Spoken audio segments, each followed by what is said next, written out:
Welcome to Careers in Discovery, your window into the world of biotech leaders. On each episode, we interview the industry's leading executives to understand how they built their careers, what they've learned along the way, and the advice they'd give to their younger selves.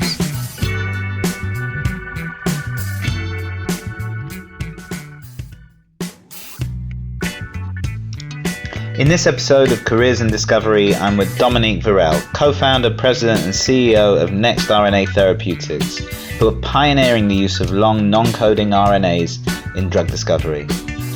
Dominique shared with us the pivotal moments that have shaped her career, the challenges of leading a startup through uncertainty, how she balanced the roles of CSO and CEO at the same time, as well as the evolution of the dark genome field.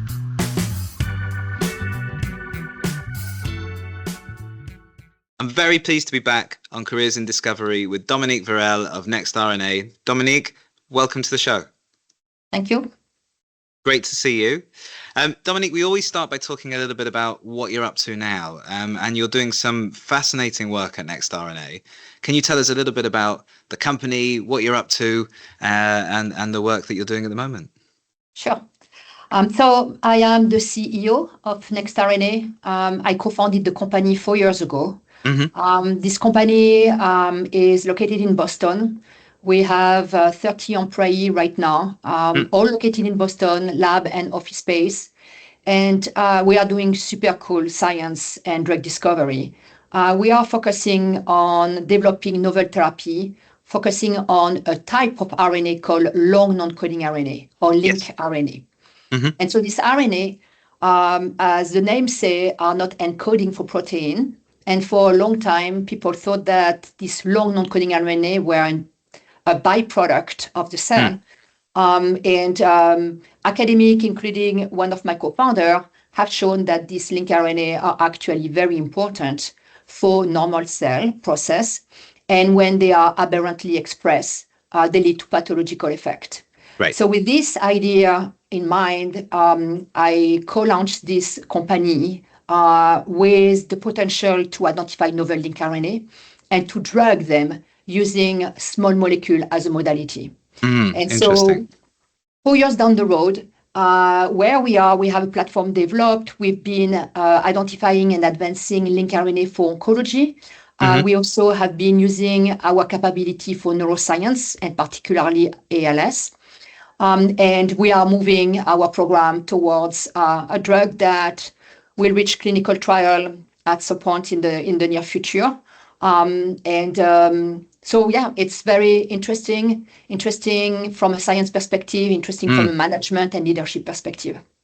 Yeah, and this is of course real cutting edge biological science. I mean, you know, we met recently at the Dark Genome Symposium in New York, and 5 years ago this was barely a thing, right? And now it's actually a real emerging field with a high amount of therapeutic potential that people are exploring. Yeah, absolutely. I mean, I believe that we still need to identify new pathway to be able to intervene. Yes. There is a lot of company working on same type of target, same type of mechanism, different modality. Mm-hmm. I am more the person who likes to work on new target, new pathway, and maybe use a modality like small molecule, which is not so innovative. However, the pathway we are going after are very innovative. Yes. Yeah, absolutely. And I'm interested in, Dominique, in your company, you balance the CSO and CEO role.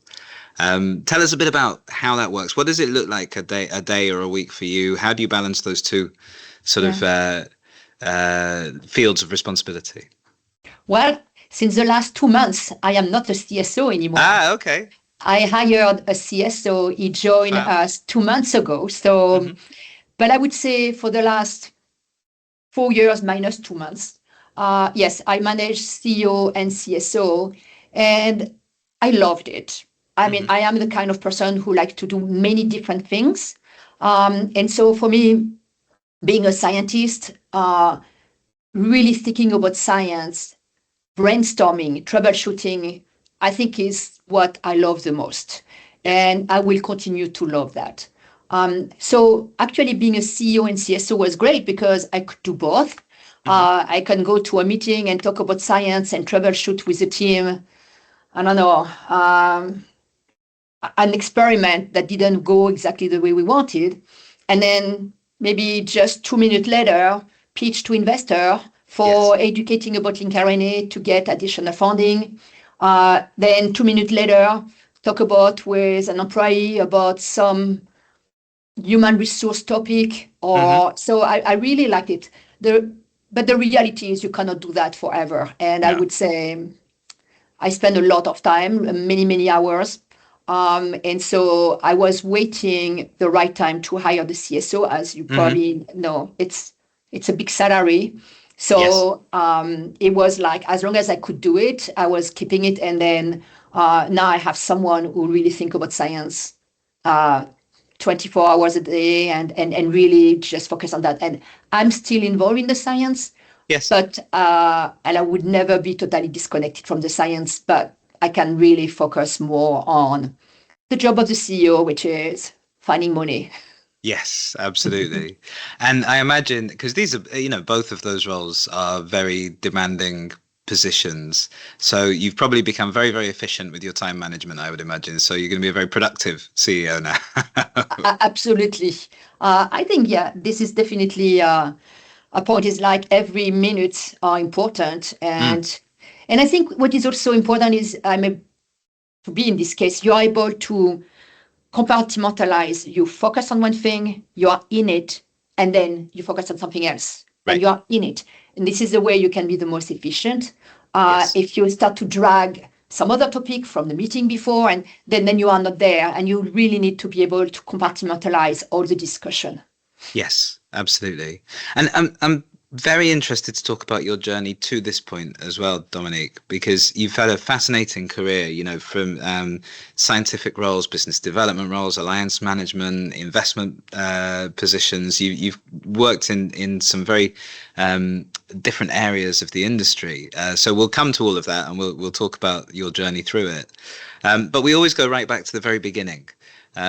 So thinking back to the Côte d'Azur and you're embarking on science as a career, why science, why drug development, why this path for you, Dominique, do you think? Yeah. So before the Côte d'Azur, there is another part which was Lille. Of course. Okay. Yeah. Which is not so glamorous, although Lille is an amazing city. But so this is where I grew up in the north of France, where globally, Lille is a beautiful city, and I was living close to Lille. But my objective was to get out of Lille, right? And wanted to go and see other things, and also wanted to get in a place where the weather was much better. Yes. So this is how I ended up going in the south of France when I was 18, and I did my undergrad and my PhD in University of Côte d'Azur, where I was in Nice. And this is where I studied biology and biochemistry and did my PhD in biology there. Yes.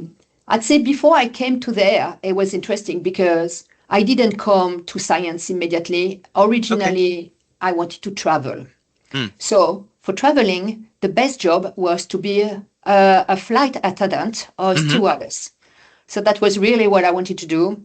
And so when I started to be in high school, I started to take all of this language that I needed to be able to get into this Air France, which was like the school that I wanted to get. So I needed to take I had 4 languages. So French, German, Spanish, and English. And after the first year of high school, the teacher talked to my parents and said, I'm not sure this is really what she should do because she's really not good at any of this language. However, she's pretty good in science, and we recommend her to take the science track. So I actually remember I was saying, this is not what I want. I really want to travel. But the reality is you can travel independently, which I'm traveling a lot. So then I shifted, and then I started really to focus more on the science. And then when I had finished my high school, what I wanted to do was physical therapist. And so in France, to become physical therapist, you had to do an exam to enter in school, and it was a very difficult exam. Right. So I tried the first year in 3 different cities in the country. I didn't pass. So then I said, okay, what I'm going to do. So people were recommended to go to med school because in France, med school started just after high school. Okay. So I went to this first year, didn't really like it. So I passed again the different tests for physical therapist, which I didn't get. Right. Which I started to be a little bit discouraged and started to, to wonder really where would be my future. So then I said, okay, well, what else do I do now? So then I decided to go to biology. And then this is why I started to do my first year in biology in the university. Yes, I see. My objective was still to do 1 year in biology and come back to do for the third time the physical therapy exam. But then after 1 quarter, suddenly I would say that was one of the most important part, I would say, in my career, is that number one, after 2 months, I had an exam which was evaluating the level that I was.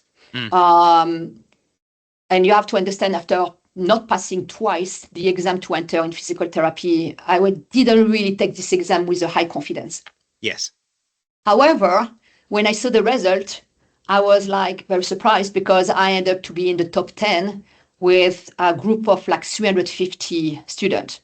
Wow. So I'm like, okay, maybe this is, obviously the exam was about biology, biochemistry, but it was really focused on the science.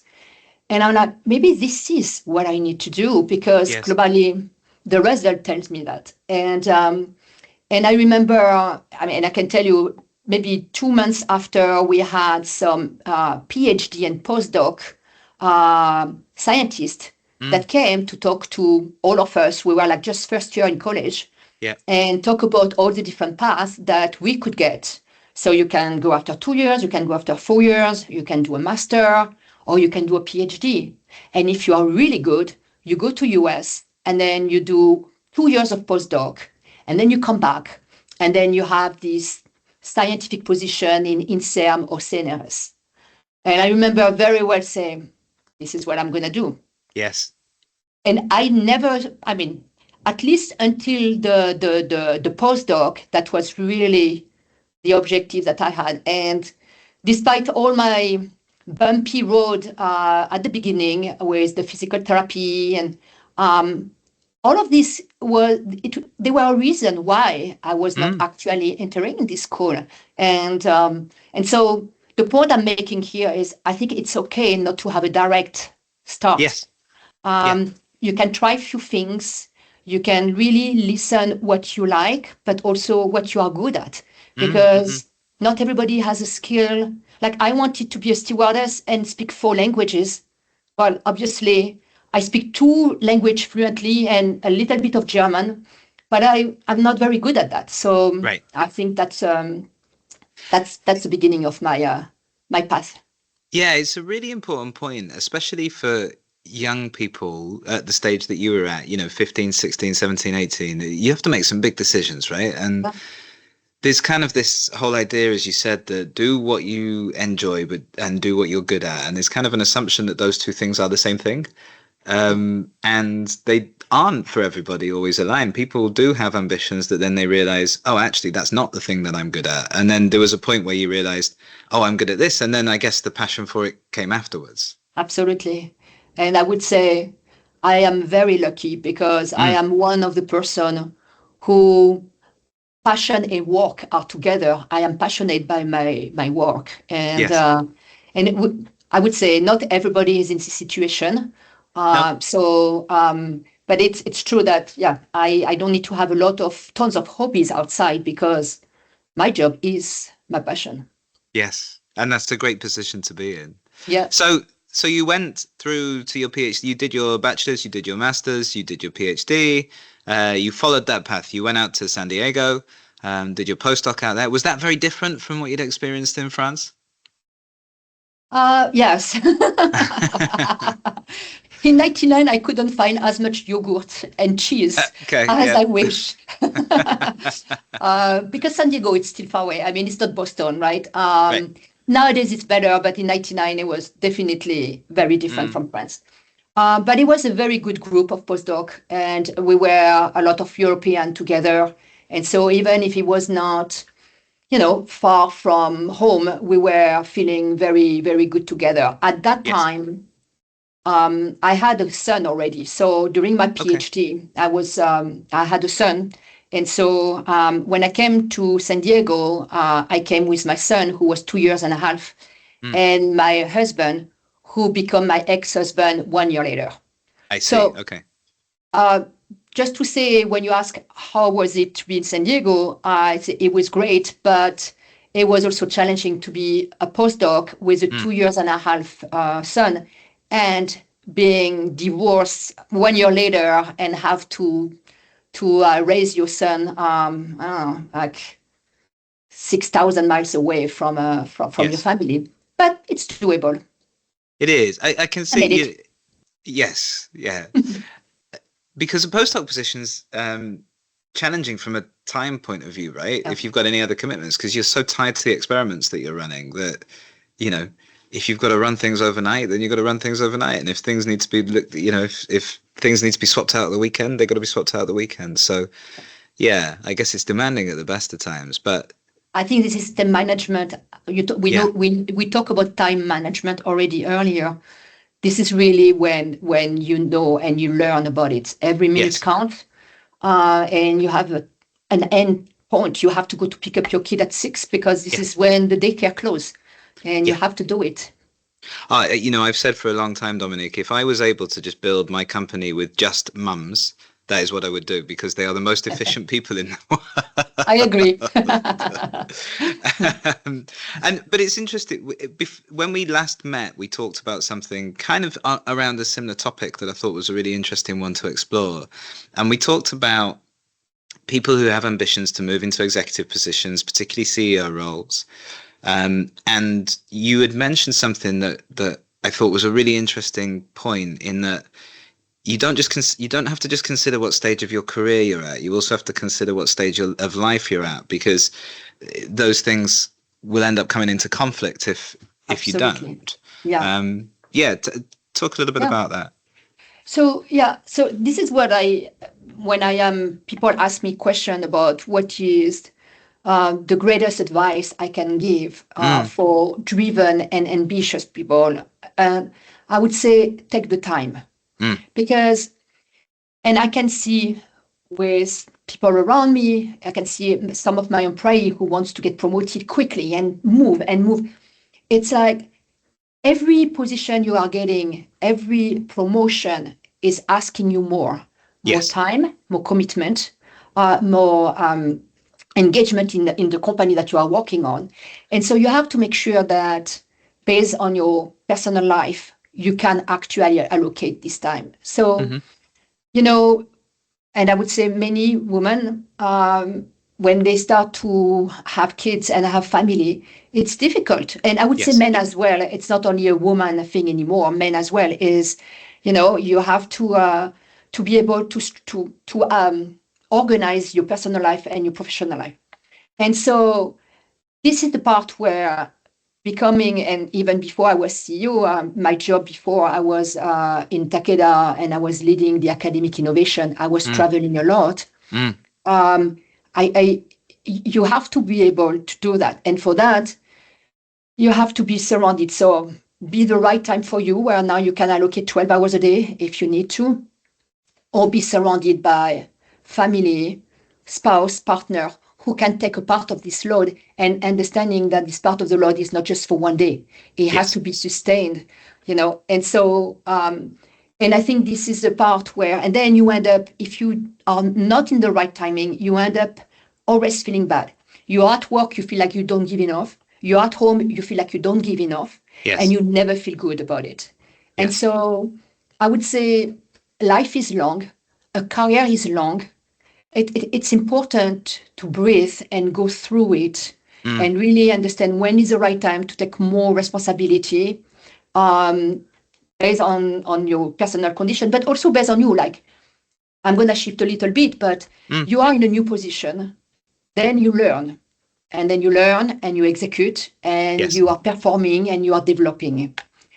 If you feel like you still develop, you still learn, take the time, go for it. And then when now suddenly you start and you are like, okay, I feel like I don't learn anymore. I feel like I don't have so much impact anymore. I can have much more. Yes. Then at that point, you're like, okay, what next do I want to do? And then you set up and you start to go towards the next step. And it can take, it's okay. Sometimes it can be 3 years. Sometimes it can be 5 years. And that's okay if you are 5 years in the same position, as long as you are still learning and you are able to deliver at work and deliver at home. Yes, absolutely. I mean, I've had points in my career where I've been too focused on what's next. And I remember one of my old bosses actually gave me some very direct but very good feedback at one point. And someone had got promoted in the company. And I thought I was kind of as good as they were. And I went, why have they been promoted? Why haven't I been promoted? And he basically turned around to me and said, because you're not doing a very good job. Because you keep coming and asking me about what's next and how do you get promoted and all this kind of stuff. Whereas they just concentrated on the job they were supposed to be doing and were doing a really good job of it. Yeah. And it is true. I mean, it's important to, and I've seen that many times. People who are so driven by promotion, they lose track and they think only about visibility, which is, I totally agree. Visibility is important, but you have to just focus. Things will come. If you are good, people will see it, and then they will actually talk about that with you. Yeah. But I still believe that you are the person who has to take your career in your hand, and you are the one who has to drive it. Yeah. And I personally am not the passive person. I am a very active person. So I would say a lot of things that happened in my life, I'm the one who went to go for it, but knowing when was the right time to go for it. Yes. And your point about feeling like you're learning, I think, is a really important one, because that's going to tell you when, as you said, that's going to tell you when to push on, right? Because as you alluded to, there is a balance. You don't want to be pushing all the time, and then you end up in somewhere where you're really out of your depth. Yeah. But at the same time, yeah, if you're not growing anymore and you're not developing, if you stay in that place for too long, it'll be difficult to move on again. Absolutely. Don't settle at all. And if you are in the place where in your own role, you already feel like you accomplish all, but for some reason, personally, you cannot move to the next level, or there is no opportunity, ask for more. Mention that you are interested to learn something else. And you may still be able to learn while you still stay in the same position. But I'm not saying you should stay in this position forever, because I agree this is not the right way. You need to move forward and keep going towards where you want to go. Yeah. And is that a lot of what's sort of driven the kind of different moves in your career, in terms of, there was a BD role, and then there was progression of scientific positions, the position at Third Rock, the strategic alliances position you've mentioned as well, which was a different angle on it. Lots of sort of moves into areas that I imagine were quite stretching, and I imagine required new skills. Is that kind of what drove that, your desire to learn more? Yeah, absolutely. I would say so. I can talk about this move from a personal perspective and from a career perspective. Yes. So as I mentioned earlier, after my 4 years, so I stayed 4 years doing my postdoc in UCSD, and then I had the opportunity either to come back to France and get a position in CNRS or in CERN, which would have been great, but fundamental research, or stay in US and go in industry. It was very clear for me that I wanted to go in industry. I wanted to apply what I learned and try to develop therapeutics. The staying between US and France, I think it's also clear. In US, there is more biotech company. Yes. And so the choice was to stay in US. So I joined Celgene in 2003, and I stayed there for 9 years. And this is the longest I've been in any position I had. And this is linked to one, personal life. I was single. Yes. I had my son who was young. So It was not the time to move and start to take a job with travel. And it was still demanding, but it was more stable. But for 9 years, I learned a lot and I had a lot of different positions. I got promoted a few times and I was at the beginning pure science. Then I become more involved in management.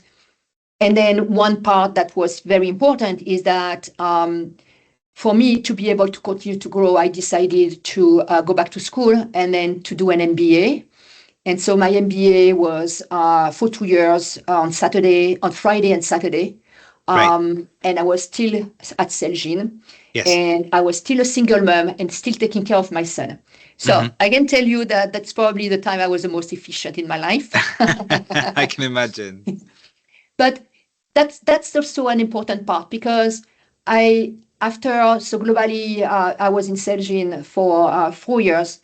I felt that I needed to learn something else. So still doing science, but I wanted to understand how to create companies. I wanted also to understand how decisions are being made in companies and why we have layoff and why are these different strategy focus. And sometimes it was not very clear to me. And so I wanted to learn. And so I went for 2 years doing the MBA. And I was able to actually apply what I learned in my job at Celgene. So I grew my team. I was starting to be involved in business development. And so that was all the path, staying in the same place, but really growing the role and then be able to learn. So then at that point, so it was in 2012, I decided to change. And I was like, okay, I have an MBA. I have a drug discovery experience. I can go and start to do a company, or I'm not ready yet, either for personal reason or for skill reason. And I go and join and do something else. And I figured that being able to go in a big pharma was going to help me to go acquire more expertise in drug discovery. Because and this is how I joined Pfizer, because in a big pharma, there is so many programs happening in the same time. And I joined there as a director. So I was able to be in the discussion of many programs. And so I could quickly see what's going on and really complement my drug discovery expertise from what I didn't fully get at Celgene. Then the other part being there was, for me, it was always very important that I'm starting something from scratch. So the position was about creating a new group and a new department in the oncology research unit. Okay. And so when I moved, my job was to hire the team and develop the strategy for the epigenetic for oncology. So it was great. I could create something and still get the big learning from the pharma. Yes. That was the part in the Pfizer and why I went to Pfizer. Yeah, so you got that experience of almost that sort of mini company build within the organization. Yeah, absolutely. So then, while I was in San Diego for all these years, from 2008 to 2015, of course, I was still very interested by creating company. This is why I did the MBA. And I was following very closely what was going on in the VC world. And you have to remember that time, 2008, 2009, it was not the great time, right? So not tons of things were happening. But there were some very cool things happening in Boston, and particularly with Third Rock Ventures. So Third Rock is a venture capitalist firm that is located in Boston. And at that time, I would say they were one of the rare venture firm building company and funding company. Yes. And they were building amazing company, very innovative, super interesting with a platform and program moving forward. And so I was reading from San Diego all the press release about this company being launched. And in 2015, I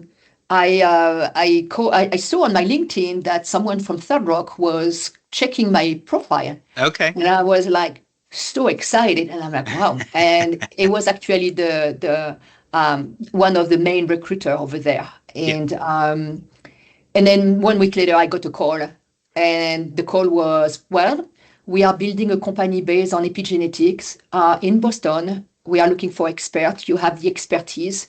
Are you interested to join us? So then I was like, okay, now I'm going back to my personal life. Well, I am in San Diego for a reason, because I said that I would never live in a place where it's cold and rainy, like Lille. And after all these many years that I was single in San Diego, I just met someone that ended up to be my husband. See. And so it was like, that's not the right time. I mean, but I say this is an opportunity that cannot be missed. Yes. So then I decided to move to Boston in 2015. My boyfriend at the time, who became my husband, understood, actually joined me 2 months later. Okay, good. And then I joined Third Rock, and I stayed there for 2 years and a half. And it was a very, very good experience. So I was able to bring my drug discovery experience, my MBA, and during 2 years and a half, I developed strategy for new company. Yes. And hiring the team, and what are the risks of the platform, and who academic founder to work with. Yes. It was really a very, very good experience, which I never regretted to have moved to Boston. Absolutely. So at that point in your career, you've done all the right things to set the scene and to gain the experience to start a business. Being the founder is different, but you had a lot of background helping you to do that, and connections and knowledge and all that kind of thing. What did you find was different about of course you'd been at Takeda as well, so you developed those academic connections and that kind of thing. Yes. Yeah. Not fast forwarding over that part of your career, but when you started, because you were one of the co-founders at NextRNA. Yeah. When you guys started that company, what was as you expected it? What things took you by surprise? Tell me a bit about the sort of origin of the company. Well, so okay, it's also nothing is a clear path. And I think everybody should be ready that there is a lot of bump on the way, but it's always how you look at them, right? Yes. So I can tell you, I talk about Third Rock, and I will come to your question, but I talk to you about Third Rock. Yes, Third Rock was an amazing experience, but it didn't end up to be exactly how it was planned. Right. How it was planned was that I was going to Third Rock, I was helping them to create the strategy for this new company, and I was going to go in the company and lead the biology. This is not what happened, because it was not the right fit, because it was. And so the way at least I've always looked at it is, okay, I'm disappointed this is not going that way, but what can I do? I am in Boston. I am working with one of the best VC at the time, and still they are very good VC. Yes. How taking the opportunity that I have to continue to grow and to move my career. Yes. So now I'm going to talk about my experience as a founder, a co-founder of the company. So when I was in Takeda, one of my role was to manage the collaboration that Takeda had with Dana-Farber, which is in Boston. Yes. And one of the academic, the PI, was very interested by a platform that could allow to be a piece of a bigger company where you could identify RNA binding protein that bind long non-coding RNA. So I started to work with him for Takeda, but then eventually I worked with him and he was interested to spin out the company.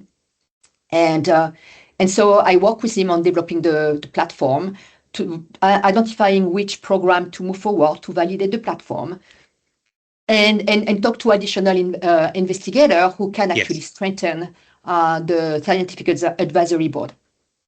So I started to work with him, and that was during COVID. So that was the year where all of us were at home, which drives me nuts because I can't be at home. Okay. And absolutely, I need to be with people. And so I was starting to work with him, and we started to pitch around September of 2020. And I always say to him, I say, okay, I pitch with you. If we get the money, then you go on. And then after 2 months, it's like, if we get the money, I would love you to come as a CSO of the company. So I started to think about it. I'm like, okay, Takeda, big pharma, big salary, right? Very stability. New company, no money, no stability, but a bigger role. Yes. And so eventually the balance started to shift, right? So then in December, exactly 4 years ago, we identified an investor who was willing to put some money. Yes. And then I decided to leave Takeda and to launch the company. So now I left Takeda. I launched the company in January 18. And so it was COVID, right? Full COVID, everybody mask and everything. So we were developing the strategy. We find a place, we find an incubator in Boston and started to hire people. So the CEO of the company at that time was the investor, and he was in Virginia, calling me, 1 hour a week, so globally I was doing everything. And so I moved the company so we raised seed funding in March, and then continued to grow the company. And in December of that year, the CEO got COVID. Okay. And 1 week later, he ended up to go in the ICU. So it was very, very serious. So the board appointed me as interim CEO. And seeing that the CEO was not getting better after 2 months, they appointed me as a permanent CEO. And actually, our CEO ended up passing away a few months later. Wow. So talking about, the bump on the way. Yes. Okay, it was an opportunity for me to take the lead. I showed to the board that I can do it. And so I become the CEO in early 22. We had raised Series A. So it was exactly the time we raised Series A. So we had money. And then we started to hire people. So now we are in 22, just post-COVID. There were no lab space and there were no employee out there. It was booming. Yes. And so everybody was creating company. Everybody was hiring. It was super hard to find lab space. And so then there was another part where we had to find and fight for the best scientist and employee with other company. Yes. But it was, that belongs to the, the past towards that, and you have to be able to be agile and always looking at it in the right angle. It's like, the glass is half full and not half empty. Yes. And then we moved on 4 years later. We have a great team, and but the job of the CEO is full of surprise. And I would say the last 4 years, many CEO would say the same thing. It's not easy. You have to be very innovative from a finance perspective, from a science perspective. So it's but if you like that, if you like spice, yes, that's a good way to put it.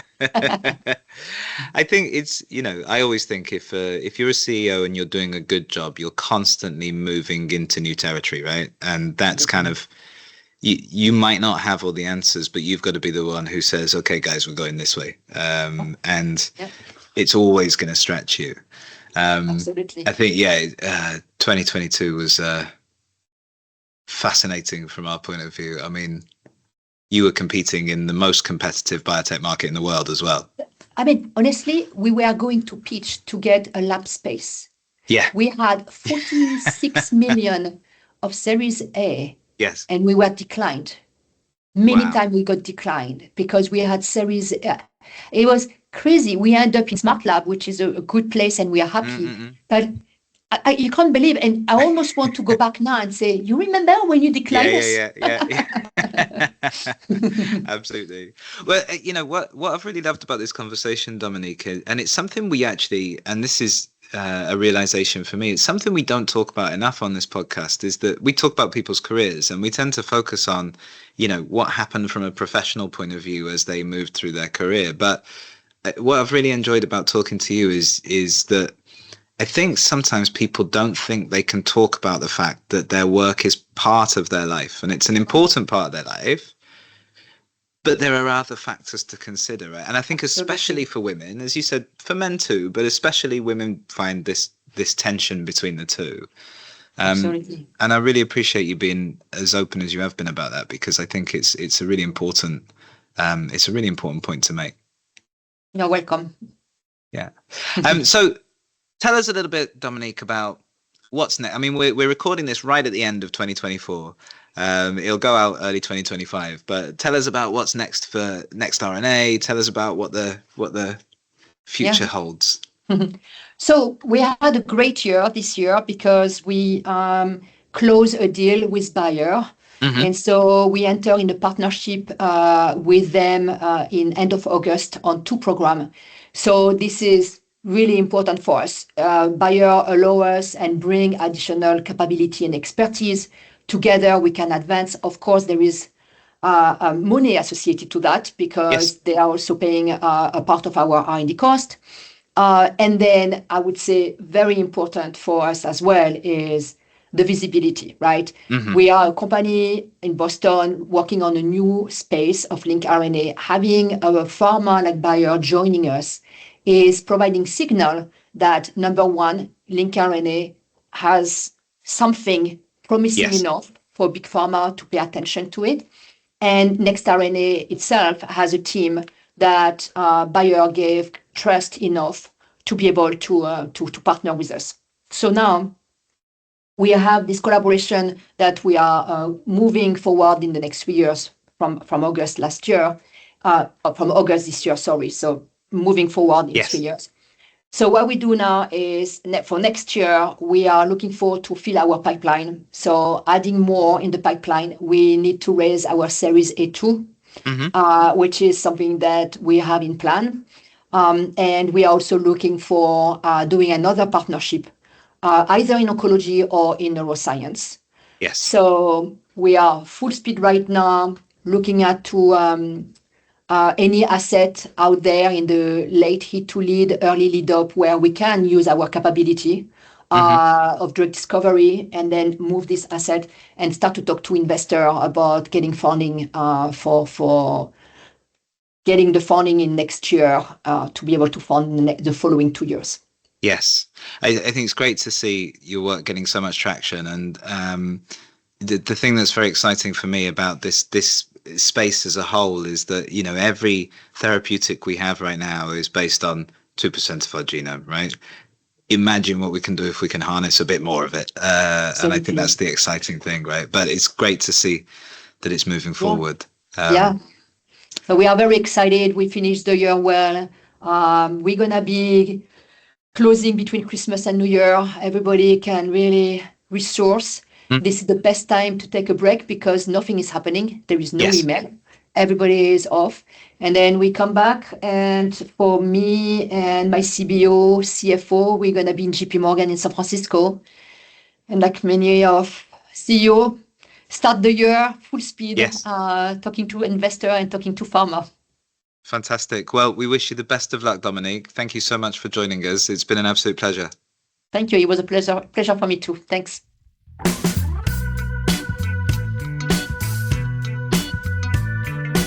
Thanks for listening. If you enjoyed the episode, please like and subscribe and share it with someone else you think will benefit. And for more podcasts, videos, blogs, and insights, come follow me, Tom Froggatt, on LinkedIn, YouTube, Instagram, Medium, or TikTok. See you next time.